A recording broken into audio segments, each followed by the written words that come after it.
Her daim vatanımıza, milletimize, dini İslam mübine yardım et. Kıymetli katılımcılar, şimdi basın açıklaması. Hepimizin malumu şu anda mevcut olan sistem Avrupalıların, daha doğrusu batılı ülkelerin elinde olduğundan dolayı çok da yani bu alınan cezadan biz ümitli değiliz. Yani hakikat gerçekten hakikat şeyse yani uygulansa adamı yani nereye bir seyahati olursa orada tutuklanıp gereken cezanın verilmesi gerekiyor. Fakat gel gör ki bu sistemi kuranlar da batılılardır ve şu anda Netanyahu ve ekibini, o haydutları koruyan da yine batılılar olduğundan dolayı yani böyle bir şey onu alacaklarını, ondan sonra gereken cezayı vereceklerini pek de ümitli değiliz. Yani bu Yahudilerinin, bu zalim Yahudilerin yöneticilerini olsa ancak Müslümanlar onlara bir ceza verebilir. Müslümanların onlara ceza vermesi gerekiyor. Yani olursa bilmiyorum, belki de Avrupa'da, Batı'da yani kendi vicdanını kaybetmemiş, insanlarını kaybetmemiş insanlar mutlaka vardır. Böyle bir şey olursa tabii ki memnun oluruz. Fakat pek de umutlu değiliz. Bu cezayı Müslümanlar Netanyahu ve haydutlarına vermesi gerekiyor. Böyle düşünüyorum ben şahsen. Malumunuz üzere 13 aydır Gazze'de, Filistin'e çok yoğun bombardımanlar yapılıyor. 44 binden fazla çocuk, kadın, genç, yaşlı insan şehit edildi. Bir şehir 2 milyon, 2,5 milyon insanın yaşadığı bir şehir yerle bir edildi. Şu anda son dönemlerde de artık Lübnan'a saldırılar başladı.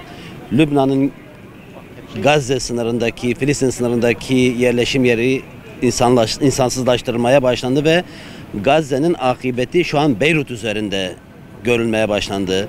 Ve tam 13 aydır uluslararası teşkilatlar, Birleşmiş Milletler, insan hakları, ceza mahkemeleri falan, bunların hepsi bugüne kadar hep suskun kaldı. İki gün önce Uluslararası Ceza Mahkemesi'nin İsrail'in lanetli Başbakanı Netanyahu ve eski Savunma Bakanı hakkında verdiği tutuklama kararı yetersiz olmamakla beraber biraz içimize su serptiği, önemsediğimiz bir durumdur. Ve dün de dünyanın birçok ülkesi bu karara uyacaklarını, Netanyahu'nun ülkelerine giriş yapması durumunda onu ceza mahkemesinin kararı gereği tutuklayacaklarını dile getirdiler. Bu bir nebze de olsa bizi mutlu etti, sevindirdi ama yeter mi? Yetmez. Bu Siyonistlere en büyük desteği veren, en büyük işbirlikçisi olan Amerika'nın, İngiltere'nin, Almanya'nın ne kadar pervasız olduğu, bunlar uluslararası teşkilatları, uluslararası camiaları takmadıklarını çok net bir şekilde görüyoruz. Dolayısıyla bu karara da uyacaklarına ihtimal vermiyoruz. Nitekim Gazze ile ilgili, Filistin ile ilgili bütün Birleşmiş Milletler'in aldığı bir kararı bir tek Amerika tek başına veto edebiliyorsa, uluslararası kuruluşların da çok büyük bir önem arz ettiği, artık arz etmediğini çok daha iyi müşahede ediyoruz.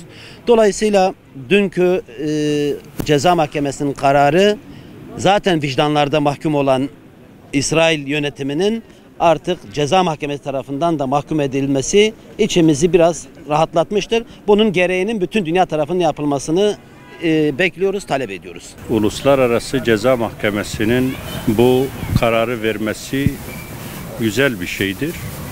Ama yeterli değildir tabii ki. İsrail'in bu vahşi, sınır tanımaz gaddarlığı, zalimliği karşısında maalesef İslam aleminin, Avrupa'nın, hele zaten Amerika bu işin başıdır. Avrupa'nın bazı devletleri bu işin başıdır. Bu gaddarlığın yaşanması asrımızda insanlık adına, Müslümanlar adına büyük bir utanç vesilesidir. Her şeye rağmen bir nebzecik bu kararın alınması iyidir. Yani biz bu kararın alınmasını takdir ediyoruz, güzeldir.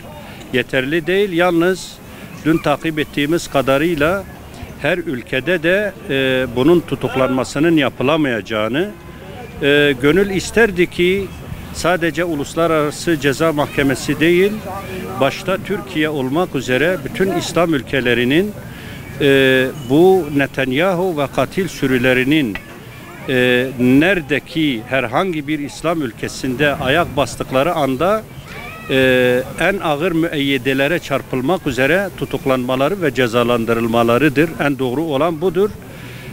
Avrupa ülkelerinde insani değerlerini kaybetmeyen, Afrika'da insani değerlerini kaybetmeyen, hakikaten Müslümanlardan da olmayan dünya geneline baktığımızda bu vahşet artık zamanımızın ashab-ı uhdudu olmuştur.